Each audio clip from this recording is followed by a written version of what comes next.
CCTV ফুটেজটি গেল মাসের ১৩ তারিখের।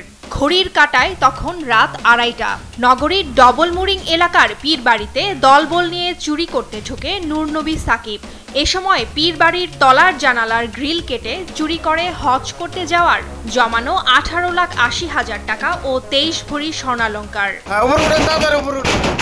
ঘটনার প্রায় ১ মাস পর ঢাকা, কুমিল্লা ও নোয়াখালীতে অভিযান চালিয়ে সাকিব ও তার সহযোগীকে গ্রেপ্তার করে গোয়েন্দা পুলিশ।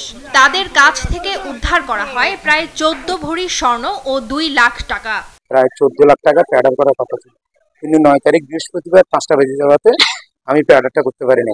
আমি বাসায় রেখে ঢাকায় চলে যাই। কিভাবে ওরা জানলো চক্র আমার বাসায় এত টাকা আছে? নিশ্চয় আমাদের এলাকার আশেপাশে কেউ না কেউ ওদেরকে ইনফর্ম করছে। কিছু স্বর্ণ আর কিছু টাকা উদ্ধার করছে, কিন্তু আরো ১০ ভরি স্বর্ণ রয়ে গেছে এবং আরো ১৬ লাখ টাকা রয়ে গেছে ওদের কাছে। পুলিশ জানায়, পেশাদার চোরের দল গভীর রাতে চট্টগ্রামের বিভিন্ন এলাকায় সুযোগ বুঝে ফাঁকা বাসায় দলবল নিয়ে হানা দেয় এবং সাকিবই এ দলের প্রধান হোতা। তার বয়স যখন ১৬ তখন থেকেই সে প্রফেশনাল চুরি করে যাচ্ছে এখানে। আর তার বিরুদ্ধে আমাদের কাছে মামলা পেয়েছি, আমরা ৮টা মামলা ইতিমধ্যে পেয়েছি তার বিরুদ্ধে। তো আমরা যেটা ধারণা করতেছি যে সে প্রায় কমপক্ষে ১৫০ থেকে ২০০ চুরির সঙ্গে এরকম সংশ্লিষ্টতা আছে। তার বিরুদ্ধে হওয়া আগের মামলা থেকে জামিন পেতে আইনজীবীর টাকা ম্যানেজ করতেই বারবার চুরিতে জড়ায় বলে জিজ্ঞাসাবাদে পুলিশের কাছে জানায় সাকিব।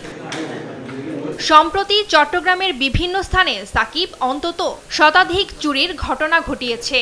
এসব চুরির দায়ে সে জেলে গিয়েছে অন্তত ৮ বার। নিউজ ডেস্ক, দেশ টিভি।